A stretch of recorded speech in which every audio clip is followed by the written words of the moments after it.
ದೇವರಿಗಾಗಿ, ನನ್ನ ಮನಸ್ಸು ದೇವರಿಗಾಗಿ, ಚೈತನ್ಯ ಸ್ವರೂಪನಾದ ದೇವರಿಗಾಗಿ ಹಾರೈಸುತ್ತದೆ. ಚೈತನ್ಯ ಸ್ವರೂಪನಾದ ದೇವರಿಗಾಗಿ ಹಾರೈಸುತ್ತಾ ಇದೆ. ನಾನು ಯಾವಾಗ ಹೋಗಿ ದೇವರ ಸನ್ನಿಧಿಯಲ್ಲಿ ಸೇರುವೆನೋ, ನಾನು ಯಾವಾಗ ಹೋಗಿ ದೇವರ ಸನ್ನಿಧಿಯಲ್ಲಿ ಸೇರುವೆನೋ ಸಾಕು. హల్లెలూయా. తుప్పి నీటి వాగుల కొరకు ఆశపడినట్లు, తుప్పి నీటి వాగుల కొరకు ఆశపడినట్లు, దేవా నీ కొరకు నా ప్రాణము ఆశపడుచున్నది. மாமராது நீரோடைகளை வாஞ்சித்து கதறுவது போல தேவனே என் ஆத்மா உம்மை வாஞ்சித்து கதறுகிறது. என் ஆத்மா உன்னை வாஞ்சித்து கதறுகிறது. హల్లెలూయా. నా ప్రాణము దేవుని కొరకు తృష్ణగొనుచున్నది. నా ప్రాణము దేవుని కొరకు తృష్ణగొని ఉన్నది. జీవము గల దేవుని కొరకు తృష్ణగొనుచున్నది. జీవము గల దేవుని కొరకు తృష్ణగొని ఉన్నది. దేవుని సన్నిధికి నేను ఎప్పుడు వచ్చేది. చాలమ్మా. హల్లెలూయా. హల్లెలూయా. ఈ యొక్క వాక్యములో మనం చూసినట్లయితే இந்த வசனத்தில் நாம் பார்க்கும்போது తుప్పి నీటి వాగుల కొరకు ఆశపడినట్లు దేవా నీ కొరకు నా ప్రాణము ఆశపడుచు ఉన్నదని మనం చూస్తూ ఉన్నాము. மாமராது நீரோடைகளை வாஞ்சித்து கதறுவது போல கர்த்தாவே என்னுடைய ஆத்மா உம்மை நோக்கி கதறுகிறது என்று இந்த வசனம் ఈ యొక్క சொல்லுகிறது. లోకములో పుట్టినటువంటి ప్రతి ఒక్కరి యొక్క తృష్ణత గురించి, ఒక తృష్ణతల గురించి, ఒక దాహముల గురించి, ప్రతి ఒక్కరికి ఒక దాహం ఉన్నది. పుట్టినటువంటి ప్రతి ఒక్కరికి ఒక తృష్ణత ఉన్నది. దాని గురించి కీర్తనకర్త ఇక్కడ చెప్తూ ఉన్నాడు. இந்த பூமியில் பிறந்த எந்த மனுஷனும் கூட ஏதாகிலும் ஒரு தாகம், ஏதோ ஒரு வாஞ்சி இருக்கத்தான் நினைவு செய்கிறது.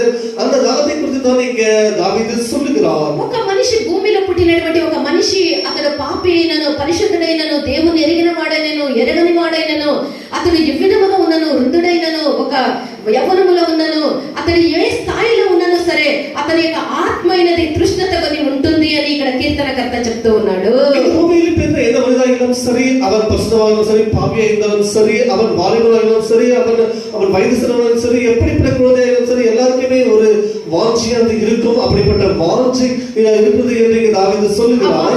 దేవుని కొరకు తృష్ణత కొని ఉండేటువంటి యొక్క వాంఛ ఉన్నది. அந்த வாஞ்சை தான் கர்த்தருக்கென்று இருதயம் வந்து காத்திருக்கிறது என்று சொல்லப்படுகிறது. దేవుడు మనిషిని ఈ విధముగా సృష్టించాని మనం సృష్టిని గురించి మనం చూసినట్లయితే தேவன் அவர் மனிதனை எப்படி உருவாக்கியது குறித்து நாம் பார்க்கும்போது తన స్వరూపమందు తన పోలిక చొప్పున దేవుడు నరుణ్ణి సృష్టించేని పరిశుద్ధ గ్రంథం మనకు చెప్తూ ఉన్నది. தேவனுடைய சாயலின்படி, தேவனுடைய ரூபத்தின்படி நாம் மனிதர்கள் உருவாக்கப்பட்டோம் என்ற வசனம் சொல்லுகிறது. దేవుని యొక్క మనిషి యొక్క నాసిక రంధ్రములో దేవుని యొక్క జీవ వాయువుని ఊదగా అతడు జీవ వాయువుని ఊదినప్పుడు అతడు మనిషి బ్రతికినటువంటి ఒక నరుడాయని వాక్యం ఆ జీవాత్మ కలిగినటువంటి నరుడాయని వాక్యం చాలా తేటగా చెప్తూ ఉన్నది. அப்படி உருவாக்கப்பட்ட மனிதன் அவனுடைய நாசிலே தேவன் தன்னுடைய சுவாசத்தை ஊதின பொழுதுதான் அவன் ஜீவிக்கிற மனுஷனாக மாறினான் என்ற வசனம் சொல்லுகிறது. 2వ అధ్యాయం 7వ వాక్యం మనం చూసినట్లయితే మనకు తెలుస్తుంది. ஆதியாகமம் 2వ అధ్యాయం 7వ వచనంతో நமக்கு தெரியும். దేవుడైన యెహోవా నేల మట్టితో నరుని నిర్మించి వాని నాసికారంధ్రములో జీవవాయువును ఊదగా నరుడు జీవాత్మ అయ్యాడు. ఆ నాసికారంధ్రములో మట్టితో మనిషిని సృష్టించి దేవుని యొక్క జీవవాయువుని అతని యొక్క నాసికారంధ్రములో ఊదినప్పుడు అతడు బ్రతికేటటువంటి మనిషిగా మారే. దేవుడు இந்த மனிதனை தன்னுடைய சாயலின்படி, ரூபத்தின்படி மனிதனை உருவாக்கினார். ఆ యొక్క ప్రాణము దేవుడిచ్చినటువంటి ఆ యొక్క జీవాత్మ ఎన్నటికీ అది నశించినటువంటిది కాదు.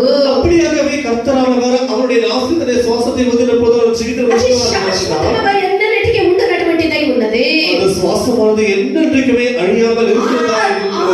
ఆత్మే, ఆ జీవాత్మే దేవుని కొరకు తృష్ణత కలిగి, దేవుని కొరకు ఆశ కలిగి, దాహం కలిగి ఉండేది ఆ యొక్క జీవాత్మే. அப்படி அவர் ஜீவிக்கிற ஜீவாத்மா ஆன பிறகு அந்த ஒரு ஜீவாத்மா தான் கர்த்தருக்கு வாஞ்சிக்கிற ஒரு வாஞ்சியா இருக்கிறது. సృష్టించబడినటువంటి నరుడు దేవుని యొక్క సన్నిధిలో నివసించినట్లుగా మనం లేఖనాల్లో మనం చూడవచ్చు. ఉరువాకపట్ట మనిదన్ దేవుని సన్నిధిలో இருக்க வேண்டும் என்று உருவாக்கப்பட்டார் என்று வேதத்திலே படிக்கிறோம். దేవుని యొక్క స్వరమునకు ఎంతవరకు అతడు విధేయత చూపించినో, அவன் கர்த்தருடைய சத்தத்துக்கு எதுவரைக்கும் அவன் கீழ்ப்படிதலா இருந்தானோ అంతవరకు దేవుని సన్నిధిలో అతడు జీవించే. தேவ சமூகத்தில் தானே மனுஷன் ఎప్పుడైతే దేవుని యొక్క మాటను అతిక్రమించి, ఆజ్ఞను అతిక్రమించి పాపము చేసెనో, எப்போது கர்த்தருடைய வார்த்தை மீறி அவன் பாவம் செய்தானோ, అనగా దేవుని యొక్క మాటకు అవిధేయత చూపించెనో, கர்த்தருடைய வார்த்தைக்கு அவன் கீழ்ப்படியாமை செய்தானோ, అప్పుడే అతని యొక్క ప్రాణము దేవుని నుండి వేరైపోయే. அப்பொழுது தேவனுடைய ஆவி அவனை விட்டு விலகி போய்விட்டது. దేవుని ఆ మనిషి యొక్క ఆత్మ జీవము దేవుని నుండి వేరైపోయే. మనుషుల ఆవియోడు దేవుని జీవముల ఆవి వేరేగా పిరిந்து విட்டது. అవునే, అతడు జీవము కలిగినటువంటి దేవుని యొక్క తోటలో ఉండేదాన్ని పోగొట్టుకొని అతడు ఆ తోట నుండి ఆదాము అవ్వ వెళ్ళగొట్టబడిరి. தான் ஜீவனுள்ள அந்த எதிர்தொடரிலிருந்து ஆதாம் ஏவாளும் வெளியேற்றப்பட்டார்கள். ఎప్పుడైతే వాళ్ళు వెళ్ళగొట్టబడిరో ఆ నాటి నుండి దేవుని కొరకు వాళ్ళ మీద తృష్ణత, జీవాత్మలో తృష్ణత కలిగిన వాళ్ళుగానే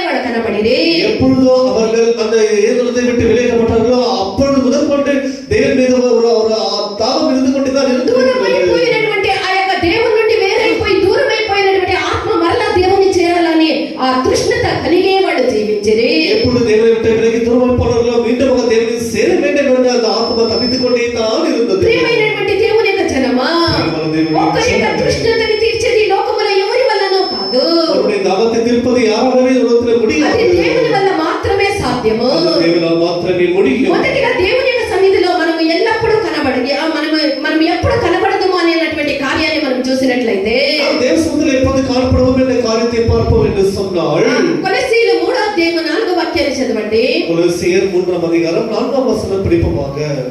మనకు జీవమై ఉన్న క్రీస్తు ప్రత్యక్షమైనప్పుడు మనకు జీవమై ఉన్న క్రీస్తు ప్రత్యక్షమైనప్పుడు మీరును ఆయనతో కూడా మహిమయందు ప్రత్యక్షపరచబడి మనకు జీవమై ఉన్నటువంటి క్రీస్తు ప్రత్యక్షమైనప్పుడు మనము కూడా ఆయనతో కూడా మహిమయందు ప్రత్యక్షపరచబడుదుము.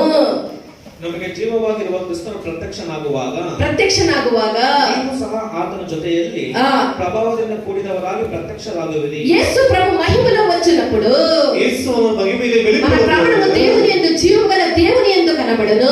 நம்முடைய உயிரும் கூட தேவனுடைய ஜீவன தேவனோடு காணப்படும். మన యొక్క దేవుడు మనందరి యొక్క పాపముల కొరకు ఒక్కసారి ఆయన అప్పగించబడే நம்ம எல்லாருக்காகவும் ஒரு முறை தான் அவர் ஒப்புக்கொடுக்கப்பட்டார். తన కొరకు కనిపెట్టుకొని ఉండే వారి యొక్క రక్షణ నిమిత్తము ఆయన రెండవసారి ఆయన రానయ్యున్నాడు. తనకెందు కాத்திருக்கிறது రక్షించినది ఆ ఆత్మமக்களுக்காக தேவன் இரண்டாவது முறை மீண்டும் ఆయన ఎవరి కొరకు ఆయన రెండవసారిగా రానయ్యున్నాడు. யாருக்காக மீண்டும் இரண்டாவது முறை లేకుండా పాపము లేకుండా తన కొరకు కనిపెట్టుకొని ఉండే వారి కొరకు ఆయన రెండవసారి రానయ్యున్నాడు. பாவம் இல்லாமல் யாருக்காக காத்திருப்பார்களோ அவர்களுக்காக மீண்டுமாக இரண்டாவது முறை வர இருக்கிறார். పాపము చేసి దేవుని సన్నిధి నుండి దూరమైపోయినటువంటి ఒక మనిషిని இந்த மனுஷன் பாவம் செய்து தேவனை விட்டு விலகி போன தூரமான மனிதனை దేవుడు క్షమించి தேவனால் அவர் மன்னித்து మరలా ఆయన క్రీస్తు యేసులో ప్రత్యక్షమైనప్పుడు అతడు పూర్ణుడుగా మారాలన్నదే దేవుని యొక్క చిత్తమై ఉన్నది. மீண்டுமாக இயேசு வெளிப்படும்போது அவர் பரிபூர்ணமாக மகப்பட்டிருக்க வேண்டும் என்பதை கர்த்தருடைய சித்தமாக అందుకొరకే இருக்கிறது. కల్వారిలో పాప పరిహారార్థ బలిగా దేవుడు మనకు అందరి యొక్క పాపాల నిమిత్తమైన బలి అయి ఉన్నారు. ஆகையால்தான் அவர் எல்லாருக்காகவும் கல்வாரி சிலுவையிலே பாவ நிவாரண பலியாக பலியாக అందుకొరకే దేవుడు இருக்கிறார். మొదటిసారిగా తను తాను పాప పరిహారార్థ బలిగా సమర్పించుకునే దానికి మొదటిసారి ఆయన వచ్చి ఉన్నారు. அதற்காகத்தான் முதலாவது முறை தன்னுடைய அவருடைய எல்லாம் பாவ நிவர்த்திக்காக பலியாகும்படி முதலாவது முறை ఆయన రెండవసారి வந்தார். ఆయన రానై ఉన్నారు. இரண்டாவது முறையும் வர పాపము இருக்கிறார். లేకుండా తన కొరకు పూర్ణపరచబడిన వారిని తనతో కూడా చేర్చుకునే దానికి ఆయన రానై ఉన్నాడు. பாவம் இல்லாமல் தனக்கென்று பரிபூர்ணப்பட்ட தன்னுடைய இவர்களை சேர்த்துக் கொள்ளும்படி இரண்டாவது முறை வர இருக்கிறார். ప్రియమైనటువంటి దేవుని యొక్క జనమా, మనము పాపము లేకుండా దేవుని కొరకు దేవుని మీద తృష్ణత కలిగి మనం కనిపెట్టుకొని ఉండు వారి కొరకు ఆయన మరలా రెండవసారి రానై ఉన్నారు. பாவம் இல்லாமல் தேவனுக்கென்று வாஞ்சியோடு காத்திருக்கிறார். அப்படிப்பட்டவர்களுக்காக தேவன் இரண்டாவது முறை வர இருக்கிறார். కీర్తనలు 102వ కీర్తన 16వ వాక్యం మనం చూసినప్పుడు సంగీతం 102వ అధికారం 16వ వచనం படிக்கும்போது ಆತನ ಮಹಿಮೆಯಲ್ಲಿ ಬಂದು ಚೀಯೋನನ್ನು ತಿರುಗಿ ಕಟ್ಟಿಸಿದನೆಂದು ಬಂದು ಸಿಯೋನನ್ನು ತಿರುಗಿ ಕಟ್ಟಿಸಿದನೆಂದು ಜನಾಂಗಗಳು ಯೆಹೋವ ಎಂಬ ನಿನ್ನ ನಾಮಕ್ಕೂ ಭೂರಾಜರು ನಿನ್ನ ಪ್ರತಾಪಕ್ಕೂ ಭಯಪಡುವರು. దేవుడు రెండవసారి రాకముందు ఒక పని చేయవలసి ఉన్నది. దేవుడు அவர் இரண்டாவது முறை வருவதற்கு முன்பாக அவர் అది ఏమనగా ఆయన సియోనును కట్టవలసి ఉన్నది.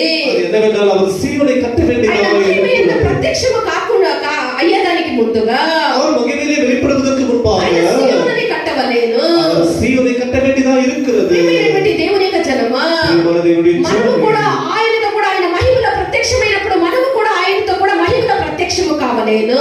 கர்த்தரானவர் வெளிப்படும் போது நாம கூட அவருடன் சேர்ந்து மகிமையிலே காணப்பட வேண்டும். కడవరి రక్షణ ఆఖరి రక్షణ పొందుకున్నటువంటి మనము దేవుడు మహిమలో ప్రత్యక్షమైనప్పుడు ఆయనతో కూడా మనము కూడా ఆ రక్షణ ఆ మహిమలో మనము ప్రత్యక్షము కావాలి.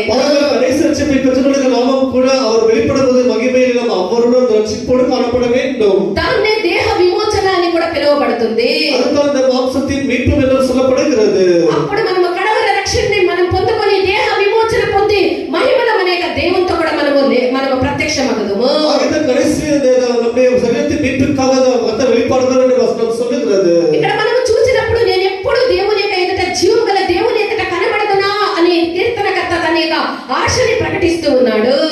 దావీదు சொல்லுவார் எப்போதும் கர்த்தருக்காக காணப்பட வேண்டும் என்ற தன்னுடைய ஆசையை அவர் வெளிப்படுத்துகிறார். యేసు ప్రభు మహిమలో వచ్చినప్పుడు యేసు మహిమలో வரும்போது ఆయన రెండు గుంపుల వారు ఆయనతో పాటు ప్రత్యక్షమగుదురు. அவர் முன்பாக இரண்டு கூட்டத்தார் మొదటగా మనం చూసినట్లయితే முதலாவது பார்க்கும்போது యెషయా 51వ అధ్యాయం 11వ వాక్యాన్ని మనం చూడగా యెషయా 51వ అధికారం 11వ వచనం படிக்கும்போது ಯೆಹೋವನು ವಿಮೋಚಿಸಿದವರು యెహోవాను విమోచిಸಿದವರು ಹಿಂದಿರುಗಿ శాశ్వత ಸಂತೋಷವೆಂಬ ಕಿರೀಟವನ್ನು ಧರಿಸಿಕೊಂಡು ಶಾಶ್ವತ ಸಂತೋಷವೆಂಬ ಕಿರೀಟವನ್ನು ಧರಿಸಿಕೊಂಡು ಉತ್ಸಾಹ ಧ್ವನಿಯೊಡನೆ ఆ. ಚೀಯೋನಿಗೆ ಸೇರುವರು. జీవోనికి సేరువారు. సియోనుకు వెళ్ళువారే రక్షణ పొంది విమోచించబడినటువంటి యొక్క మొదట గుంపుగా కనబడుతూ ఉన్నారు. அவர்கள் இந்த கர்த்தரால் மீட்கப்பட்டவர்கள் ரட்சிக்கப்பட்டவர்களுக்கு ஆடல் பாடல் உள்ளவர்கள் கர்த்தருக்கு அது சீர்நிலை காணப்படுவார்கள். ఈ యొక్క మొదటి గుంపు వారిని గురించి ఇక్కడ మనం చూస్తూ ఉన్నాము. முதலாவது கூட்டத்தாரை பார்க்கிறோம். యెహోవా విమోచించిన వారు கர்த்தரால் மீட்கப்பட்ட ஜனங்கள் సంగీత నాదములతో அவர்கள் சங்கீதங்களுடன் సియోనుకు తిరిగి వచ్చెదరు. ஆனந்த களிப்புடன் ఈ యొక్క திரும்பி வருவார்கள். విమోచింపబడిన వారిలో రెండు గుంపులు ఉన్నారు. இங்கே மீட்கப்பட்டவர்கள் இரண்டு கூட்டத்தார் இருக்கிறார்கள். యెషయా 52వ అధ్యాయము 9వ వాక్యాన్ని మనం చూడండి. ஏசாயா 52ஆம் அதிகாரம் 9ஆம் வசனம். ఇక్కడ రెండో గుంపు వారిని గురించి మనం చూస్తూ ఉన్నాము. அங்கே இரண்டாவது கூட்டத்தாரை பார்க்கலாம். ಯೆರೂಸಲೇಮಿನ ಹಾಳು ಪ್ರದೇಶಗಳೇ, ಯೆರೂಸಲೇಮಿನ ಹಾಳು ಪ್ರದೇಶಗಳೇ, ಕರ್ತನೆ ಜಯಘೋಷ ಮಾಡಿ, ಕರ್ತನಿಗೆ ಜಯಘೋಷ ಮಾಡಿ, ಕರ್ತನೆ ಜಯಘೋಷ ಮಾಡಿ, ಆ. ಒಟ್ಟಿಗೆ ಹರ್ಷಧ್ವನಿಗೈಯಿರಿ. ಒಟ್ಟಿಗೆ ಹರ್ಷಧ್ವನಿಗೈಯಿರಿ. ಯೆಹೋವನು ಯೆರೂಸಲೇಮನ್ನು ಯೆಹೋವಾ ಯೆರೂಸಲೇಮನ್ನು ವಿಮೋಚಿಸಿ ತನ್ನ ಜನರನ್ನು ಸಂತೈಸಿದ್ದಾನೆ. తన జనరನ್ನು సంతైసిದ್ದಾರೆ. యేసు ప్రభు రెండో రాకడల కలకు విమోచనతో కనబడినటువంటి యొక్క రెండవ గుంపు జనులు వీరే. பாருங்கள், இயேசுவுடைய வருகையில் காணப்படுகிற இரண்டாவது கூட்டத்தார் இவர்களாக இருக்கிறார்கள். ఆ ప్రియమైనటువంటి దేవుని యొక్క జనమా, దేవుని పాపము లేకుండా తన కొరకు కనిపెట్టినటువంటి జనుల యొక్క రక్షణ కొరకు ఆయన రెండవసారి రానై ఉన్నారు. தம்முடைய பாவம் இல்லாமல் கர்த்தருக்கு என்று பரிபூர்ணமாக இருந்து காப்பாற்றப்பட்ட காத்திருக்கிற ஜனங்களுக்காக இயேசு வர இருக்கிறார். ఆయన రెండో రాకడే మన దేహ విమోచన అయి ఉన్నది.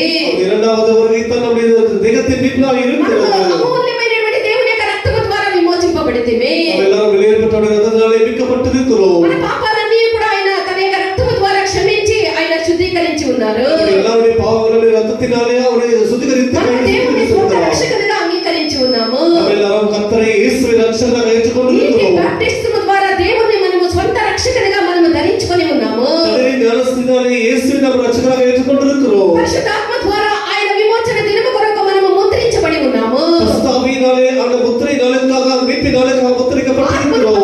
మనమందరము కూడా ప్రథమ ఫలముగా మారి ఉన్నాము. நாம் எல்லாரும் ஆவியிலே எல்லாரும் முதற் பலன்களாக மாறி இருக்கிறோம். మన దేహం యొక్క విమోచన కొరకు కనిపెట్టినటువంటి మనము ఆ దినము కొరకు మనము మూలుగుచూ తప్పించుతూ ఉన్నాము.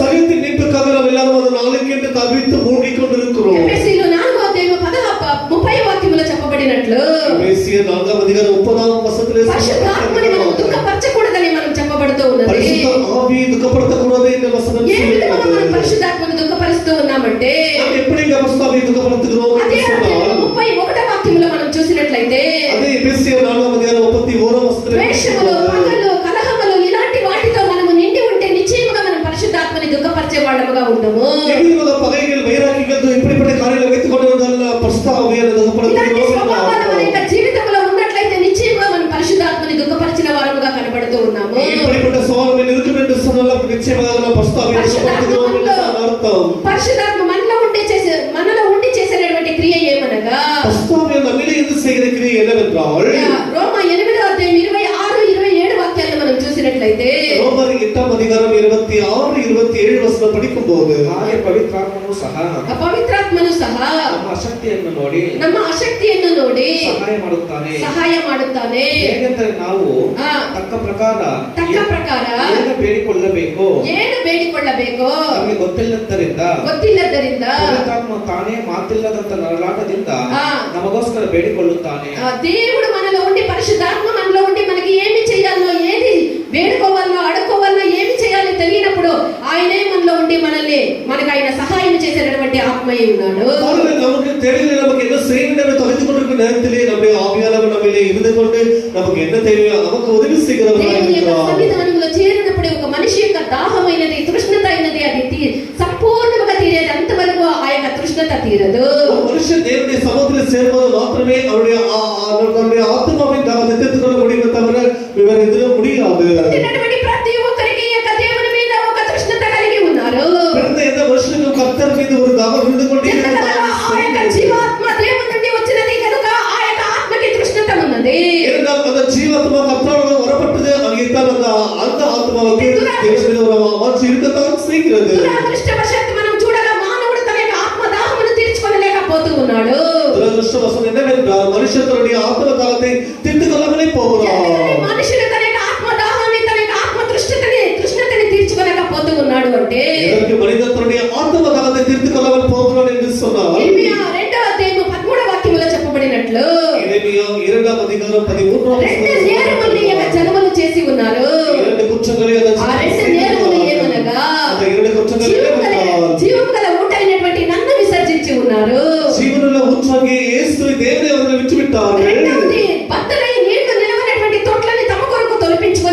దేవుడు దుఃఖపడుతూ ఉన్నాడు. அந்த பாழை போல அந்த ஒற்றி உள்ள தொட்டிகள் தங்களுக்கு வெட்டி கொண்டார்கள் என்று தேவன் குற்றம் சாட்டுகிறார். దాహముని తీర్చుకునేదానికి మనిషి నానా విధములైనటువంటి ప్రయత్నాల్ని చేస్తూ ఉన్నాడు. ஆத்மதாகத்தை தீர்த்துக் கொள்ளும்படி மனுஷன் எத்தனையோ வழிகளை உருவிக் ఒక கொண்டிருக்கிறார். మనిషి తన యొక్క ఆత్మ దాహాన్ని తృష్ణతని తీర్చుకునేదానికి అనేక స్థలాలకు వెంటాడిపోతూ ఉన్నాడు. மனுஷனுடைய ஆத்மதாகத்தை தீர்த்துக் கொள்ளும்படி பல இடங்களை தேடி అనేక செல்கிறார். భోగాల వెంట, అనేక పారంపర్యాల వెంట, అనేక లోక పద్ధతుల వెంట పోతూ ఉన్నాడు. அநேக பாரம்பரியங்கள் உலக பழக்கவழக்கங்களை பின்னாக போய் கொண்டிருக்கிறார். పలు రకాలైనటువంటి కార్యాలు, దాన ధర్మాలు చేస్తే నా యొక్క ఆత్మ దాహం తీరుతుందని అలాంటి కార్యాల్లో కొంతమంది నిమగ్నులై ఉన్నారు. தான தர்மங்களை செய்தால் மாத்திரமே தன்னுடைய ஆத்மாவுக்கு திருப்தி கிடைக்கும், தாகம் தீரும் என்று அவர் நினைக்கிறார். ఇంకా కొంతమంది ఐశ్వర్యముని ఘనతని సంపాదించుకునే కార్యములో నిమగ్నములై ఉన్నారు. ஐஸ்வர்யத்தை கனத்தை சம்பாதிக்க வேண்டிய காரியத்திலே அவர் அதை நிரம்பி ఇంకా இருக்கிறார். కొంతమంది మత్తు పదార్థాలని సేవించి అనేక రకములైనటువంటి మధుపానానికి దాసులై మా యొక్క ఆత్మ దాహాన్ని తీర్చుకోగలమని తలంచుతూ ఉన్నారు. இந்த குடிப்பழக்கத்துக்கு ஆளாகி அதனாலே தாகம் தீரும் என்று அதற்கு அடிமையாக மாறி விடுகிறார். జీవితంలో అన్ని కలిగి ఉంటే నా ఆత్మ తృష్ణత తీరుతుందని కొంతమంది అనుకుంటూ ఉన్నారు. జీవితంలో எல்லாமே இருந்தாலே போதும் என்னுடைய ஆத்ம தாகம் தீரும் என்று ఇది మనిషి நினைக்கிறார். తన కొరకు తోడుకోలేనటువంటి ఒక తొట్లై ఉన్నది. இந்த மனுஷன் தங்களுக்கு வெட்டிக்கொண்ட வெடிப்புள்ள தொட்டிகளாக இருக்கிறது. దేవుని యొక్క జనమా, దేవుని జనమే ఇవి కూడా బద్దలైనటువంటి తొట్లై ఉన్నవి. இவைகளும் கூட வெடிப்புள்ள தொட்டிகளாக ఈ இருக்கிறது. బద్దలైనటువంటి తొట్లతో మానవుడు తన యొక్క ఆత్మ దాహాన్ని తీర్చుకోలేకపోవును. இப்படிப்பட்ட தொட்டிகளிலே மனுஷனுடைய ஆத்ம தாகத்தை தீர்த்துக் கொள்ள முடியாமலே போய்விடும். బద్దలైనటువంటి తొట్లలో ఉండినటువంటి నీటి ద్వారా మనిషి తన యొక్క ప్రాణములకు తృష్ణత తీర్చలేడు. இந்த வெடிப்புள்ள தொட்டிகளினாலே மனுஷனுடைய ஆத்ம தாகத்தை தீர்த்துக் கொள்ள முடியாது. ఆ యొక్క ప్రాణమైనది తృప్తి పడలేదు. அவருடைய ஆத்மா திருப்திப்பட முடியாது. వాడు జీవము యొద్దకు రావలేను. அதற்கு அவன் ஜீவனுள்ள தேவனிடத்துக்கு வர வேண்டும். వేదములో మనం ఒక ఉదాహరణగా చూసినట్లయితే நாம் வேதத்திலே ஒரு உதாரணத்துக்கு பார்க்க போனால் యోహాను 4వ అధ్యాయము 6-7 వాక్యాలను మనం చూస్తే யோவான் சுவிசேஷம் 4ஆம் அதிகாரம் 6-7 వచనங்களை ఇక్కడ ఒక படிக்கிறோம். బావిని గురించి మనం చూస్తూ ఉన్నాము. அங்கே ஒரு கிணற்றை குறித்து படிக்கிறோம். బావిని గురించి ತೆಗೆಸಿದ ಬಾವಿ ಎಂದು ఆ ಯೇಸು ఆ ದಾರಿ ನಡೆದು ದಣಿದು నా ಆ ಬಾವಿಯ ಬಳಿಯಲ್ಲಿ ಹಾಗೆ ಕೂತುಕೊಂಡನು. ಆ ಬಾವಿಯ ಬಳಿಯಲ್ಲಿ ಹಾಗೆಯೇ ಕುಳಿತುಕೊಂಡನು. 7వ ವಾಕ್ಯము. ಆತನ ಶಿಷ್ಯರು ಊಟಕ್ಕೆ ಬೇಕಾದ ಕೊಟ್ಟುಕೊಳ್ಳುವುದಕ್ಕಾಗಿ ಊರಿಗೆ ಹೋಗಿರಲು ಸಮಾರ್ಯದವಳಾದ ಒಬ್ಬ ಹೆಂಗಸು ಸಮಾರ್ಯದ ಒಬ್ಬ ಹೆಂಗಸು ನೀರು ಸೇದುವುದಕ್ಕೆ ಬಂದಳು. ನೀರು ಸೇದುವುದಕ್ಕೆ ಆ ಬಾವಿಯ ಬಳಿಗೆ ಬಂದಳು. ಯೇಸು ಆಕೆಯನ್ನು ಆ. ಅಮ್ಮ ನೀರು ಕುಡಿಯುವುದಕ್ಕೆ ಕೊಡು ಎಂದು ಅಮ್ಮ ಕೇಳಿದನು. ದಾಹಕ್ಕೆ ಕುಡಿಯುವುದಕ್ಕೆ ನೀರು ಕೊಡು ಎಂದು ಕೇಳಿದಳು. ಯೆಹೂದ್ಯರಿಗೂ ಸಮಾರ್ಯರಿಗೂ ಬಳಕೆ ಇಲ್ಲದವರಾಗಿ ಆ ಯೆಹೂದ್ಯರಿಗೂ ಸಮಾರ್ಯದವರಿಗೂ ಒಂದಿಗೆ ಇಲ್ಲದವರಾಗಿ ಆ ಸಮಾರ್ಯದವಳು ಆತನಿಗೆ ಆ. ಯೆಹೂದ್ಯನಾದ ನೀನು ಆ. ಸಮಾರ್ಯದವಳಾದ ನನ್ನನ್ನು ನೀರು ಬೇಡುವುದು ಹೇಗೆ ಎಂದು ಹೇಳಿದಳು. ఇక్కడ ఒక బావిని గురించి మనం చూస్తూ ఉన్నాము. அங்கே கிணறு குறித்து பார்க்கிறோம். ఇది యాకోబు యొక్క బావిగా ఉంది. இது யாக்கோபின் கிணறாக యేసు இருக்கிறது. ప్రభు ప్రయాణం చేసి இயேசு அவர் பிரயாணம் అలసి செய்தார். ఉన్న రీతిగానే ఆ బావి యొద్ద అలసిపోయి ఉన్న రీతిగా ఆ బావి యొద్ద కూర్చొని ఉండే அவர் எவ்வளவு தாகத்தோடு சோர்ந்து போய்த்தாலும் அந்த ఒక கிணற்றடியில் సమార్య స్త్రీ ఆ బావి వద్దకు నీళ్లు చెందడానికి వస్తూ ఉన్నది. ஒரு சமாரிய ஸ்திரீ பெண்ணானவள் வந்து அங்கே அந்த கிணற்றிலே தண்ணீரை கொள்ளும்படி యేసు ప్రభు ఆమెను చూసి இயேசுவானவர் அவளை అమ్మా, பார்த்து దాహమునికి ఇమ్మని ఆమెను అడిగాను. எனக்கு தாகம் தண்ணீர் கொடு என்று கேட்டார். ఆ స్త్రీ దేనికి వస్తూ ఉన్నది? இங்கே ஸ்திரீயானவள் எதற்கு ఆ வருகிறாள்? బావిలో నీళ్లు చేదుకునేదానికి వస్తూ ఉన్నది. அந்த கிணற்றிற்கு தண்ணீரை கொண்டு கொள்ள வருகிறாள். ఏ బావి యొద్దకు వస్తూ ఉన్నది?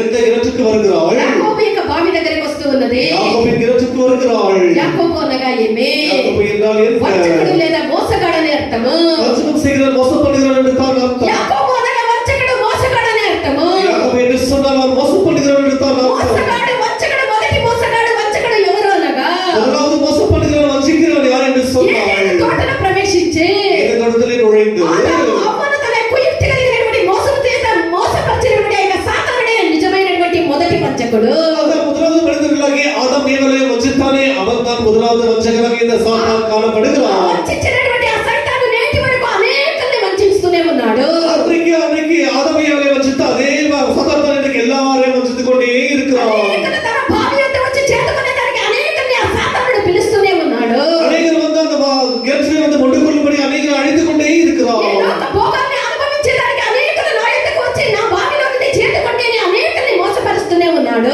இந்த உலகத்தின் வைபவங்களை எல்லாமே எடுத்துக்கொள்ளுங்கள் என்று சொல்ல அப்படியே எல்லாரையும் அவர் அழைத்துக் ఆ கொண்டிருக்கிறான். మోసగాని యొక్క బావిలో నీళ్లు చేతుకునేదానికి స్త్రీ వచ్చినది. அந்த மோசக்காரனுடைய யாக்கோபுடைய கிணற்றருகே தண்ணீர் கொள்ளும்படி அந்த ஸ்திரீ வந்தாள். ఆ మోసగాని యొక్క సైతాన్ యొక్క బావిలో నీళ్లు తాగుతూ ఉంటారు. అంతకంతకు అది దాహము తీరలేదు, తృష్ణత తీరలేదు, దాహము కలుగుతూ ఉంటుంది. யாரெல்லாம் வந்து சாத்தானுடைய கிளர்ச்சியை வந்து தாகம் தீர்க்கும்படி தண்ணீரை ஒண்டிக்கொண்டே குடித்துக்கொண்டே இருப்பார்கள், ஆனால் அவர்கள் தாகம் தீராது. ప్రియమైనటువంటి దేవుని యొక్క బిడ్డ, ఈ లోకంలో ఉన్నటువంటి సుఖభోగాలు మన యొక్క ఆత్మ దాహాన్ని తీర్చలేవు. சுகமான வாழ்க்கை நம்முடைய தாகத்தை ஆத்ம தாகத்தை தீர்க்கவே முடியாது. దేవునికి మన యొక్క ప్రాణానికి అది తృప్తి కలుగజేసేదానికి వీలు కానే కాదు. இதயத்துக்குள்ளே ஆத்மக்கு திருப்தி செய்யவே முடியாது. ఈ లోకంలో ఉన్నటువంటి పాపాన్ని అనుభవించుటకు, உலகத்திற்கு பாவத்தை அனுபவிப்பதற்கு, మద్యపానాలు మధుపానాలు సుఖభోగాన్ని అనుభవించుటకు, மதுபானங்களை சுகபோகங்களை அனுபவிப்பதற்கு, లోక పారంపర్యాలు ఆచారాలు లోక భోగాన్ని అనుభవించుటకు, உலக பாரம்பரியங்கள் உலக பழக்கங்களை அனுபவிப்பதற்கு, యాకోబు యొక్క భార్యకు త్వరపడి వెళ్ళినాను కూడా, யாக்கோபினுடைய கிளர்ச்சிக்கு போனாலும் கூட అవన్నీ కూడా నీకు తాత్కాలికమైనటువంటి సుఖాలే తప్ప శాశ్వతమైనటువంటి తృప్తిని సుఖముని అవి కలుగజేయలేవు. அவை எல்லாமே தற்காலிக சுகத்தை கொடுக்கலாம், நிரந்தரமாக உனக்கு தாகத்தை தீர்க்கவே முடியாது. ఎందుకనగా అది సైతానుడి యొక్క బావి. சாத்தானுடைய கிணறா ఆ இருக்கிறது. బావిలోని నీళ్లు త్రాగితే నిశ్చయంగా నీ యొక్క ఆత్మ తృష్ణత తీరదు. அது சாத்தானுடைய அந்த கிணற்றினை தாங்க குடிப்பா என்று சொல்லுடைய தாகம் தீரவே సైతాను தீராது. మోసగించి ఈ నీళ్ల బావినే త్రాగమని వాడు ప్రేరేపిస్తూ ఉంటాడు. சாத்தான் ஏவி நம்ம இது தண்ணீரை குடிக்கிற நம்மை மோசம் பண்ணிக்கொண்டே అయితే இருப்பான். నీ ఆత్మ ఎన్నటికీ ఆ నీటి ద్వారా తృప్తి పొందదు. அவருடைய ஆத்மா இன்றைக்கு திருப்தியவே నువ్వు ஆகாது. ఎంతగా నువ్వు ఆ బావి యొద్దకు నువ్వు పరిగెత్తు ఉంటావో, సైతాన్ యొక్క బావి యొద్దకు అంతగా నువ్వు దౌర్భాగ్యమైనటువంటి స్థితికే నువ్వు మారేదవు. நீ எவ்வளவு சாத்தானுடைய கிணற்றுக்கு ஓடிக்கொண்டிருப்பாயோ அவ்வளவாக நீ கௌரவ நிலைமை தான் அடைந்து ఇవి మానవుడు கொண்டிருப்பாய். కల్పించినటువంటి బద్దలైనటువంటి తొట్లై ఉన్నవి. ஏனென்றால் இது மனுஷனால் வெட்டப்பட்ட அந்த வெடிப்புள்ள தொட்டிகளாக ఈ నీటితో నీ இருக்கிறது. ప్రాణము సమాధానంతో సంతోషంతో విశ్రాంతితో తృప్తి పొంది తృష్ణతకు లేకుండా ఉండేదానికి వీలు కాదు. அந்த ஒரு கிணற்றினாலே அந்த ஒரு தொட்டினாலே உனக்கு சமாதானம், நிறைவான சமாதானம், சந்தோஷம், ஒரு நிம்மதி உனக்கு தாகம் தீர்க்கவே முடியாது. ప్రియమైనటువంటి దేవుని యొక్క బిడ్డ, దేవుని నీ పిల్లలే, తృష్ణతను తీర్చుకునే నిమిత్తము, உன்னுடைய தாகம் నువ్వు தீர்க்கும்படியாக, తృప్తిపడే నిమిత్తము, நீ திருப்தியாகப்படியாக, ఎక్కడికి పోవాలో తెలియకుండా ఆ స్త్రీ వెళ్ళిన దాని వలె నువ్వు సైతాను యొక్క బావి యొద్దకే వెళుతూ ఉన్నావు. இவன் எங்க போன வேண்டும் தெரியாமல் நான் சமாளி பெண்ணை போல நீ கூட எங்க போக வேண்டும் தவித்துக் கொண்டிருக்கிறாய். జీవము కలిగినటువంటి దేవుని యొద్దకు నువ్వు రావాలని దేవుడు కోరుతూ ఉన్నాడు. ஆனால் ஜீவனுள்ள தெய்வத்துக்கு வர வேண்டும் என்று இயேசு నీ விரும்புகிறார். ఆత్మ తృప్తి పరిచే విధముగా, నీ ప్రాణము తృప్తి పరిచే విధముగా నేను తృప్తి పరచుటకు దేవుడు తన యొద్దకు రమ్మని అడుగుతూ ఉన్నాడు. உன்னுடைய ஆத்மா திருப்திப்பட விதமாக இயேசு தன்னிடத்தில் வர வேண்டும் என்று ఒక మనిషి கேட்டுக்கொண்டிருக்கிறார். యొక్క ఆత్మని తృప్తి పరిచేదానికి లోకములో ఎవరి వల్లనూ వీలు కాదు. மனுஷனுடைய ஆத்மா திருப்திப்படுத்தபடிக்கு இந்த மனுஷன் అది பூமியில் யாராலும் முடியாது. యేసుక్రీస్తు వల్ల మాత్రమే సాధ్యము. அது கர்த்தராகிய இயேசுவாலே மாத்திரமே முடியும். ఈ జీవ జలము మన యొక్క దేవుడు మనకి ఇచ్చినటువంటి జలము.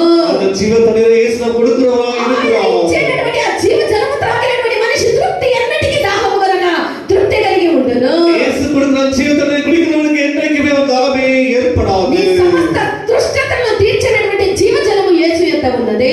சகல தாகத்தில் இருக்கிற ஜீவ தண்ணீர் இயேசுவிடத்தில் தான் இருக்கிறது. నువ్వు ఎక్కడ ఉన్నావో అక్కడ నుండి నీ యేసుని వెంబడించి ఆయన యొద్దకు నువ్వు వచ్చిన ఎడలా நீ எங்கே இருக்கிறாய் அங்கே இருந்து கொண்டு இயேசுவை தேடி வருவாய் என்று சொன்னார். ఆయన నీ దాహములన్నీ తీర్చినటువంటి నీ అవసరతలన్నీ తీర్చి నీ ప్రాణముని ఆయన తృప్తి పరిచేదానికి ఆయనకు మాత్రమే సాధ్యము. அவருடைய ஆத்மாவை தேர்ச்சி உடைய தாகத்தை எல்லாம் தேர்ச்சி உனக்கு எல்லாம் மாற்றி நிறைவேற்ற தேவனாக இருப்பார். సర్వ మానవ కులానికి ఆయన పిలుపునిస్తూ ఉన్నాడు. அவர் முழு மாనவ மனுஷ குலத்திற்கு ஒரு அழைப்பை ఆయన விடுக்கிறார். పిలుపు ఏమనగా அந்த அழைப்பு என்னவென்றால் 55 కీర్తన 55 యెషయా 55 ఒకటో వాక్యములో మనం చూసినట్లయితే ஏசாயா 55ஆம் அதிகாரம் 1ஆம் வசனம் படிக்கும்போது ఆ పిలుపుని దేవుడిస్తూ ఉన్నాడు.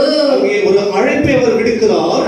ಎಲೆ ಬಾಯಾರಿದ ఎలే బాయారిదవరే ನೀರಿನ ಬಳಿಗೆ ಬನ್ನಿರಿ, ನೀರಿನ ಬಳಿಗೆ ಬನ್ನಿರಿ, ಹಣವಿಲ್ಲದವನು ಸಹ ಬರಲಿ, ಹಣವಿಲ್ಲದವನು ಸಹ ಬರಲಿ, ಬನ್ನಿರಿ, ಬನ್ನಿರಿ, ಕೊಂಡುಕೊಳ್ಳಿರಿ, ಕೊಂಡುಕೊಳ್ಳಿರಿ, ಬನ್ನಿರಿ, ಆ, ಬಂದು ದ್ರಾಕ್ಷಾರಸವನ್ನು ಹಾಲನ್ನು ಆ ದ್ರಾಕ್ಷಾರಸವನ್ನು ಹಾಲನ್ನು ಹಣ ಕೊಡದೆ ಆ. ಕ್ರಯವಿಲ್ಲದೆ ತೆಗೆದುಕೊಳ್ಳಿರಿ. క్రయమిల్లదే తెగదుకొల్లిరి. దేవుడు ఇచ్చినటువంటి పిలుపు ఏమనగా తమిళ கர்த்தர் கொடுக்கிற ஒரு அழைப்பு என்னவென்றால் ஆ. ஓ தாகமாய் ஓ இருக்கிறவர்களே, தாகமாய் இருக்கிறவர்களே, நீங்கள் எல்லாரும் தண்ணீர் அண்டைக்கு வாருங்கள். நீங்கள் எல்லோருமே தண்ணீர்கள் அண்டைகளுக்கு வாருங்கள். பணம் இல்லாதவர்களே, பணம் இல்லாதவர்களே, நீங்கள் வந்து வாங்கி சாப்பிடுங்கள். நீங்கள் வந்து வாங்கி சாப்பிடுங்கள். நீங்கள் வந்து பணமின்றி ஆ, விலையுமின்றி தாட்சரசம் பாலும் கொள்ளுங்கள். கொள்ளுங்கள். எந்த பணமும் கொடுக்க தேவையில்லை.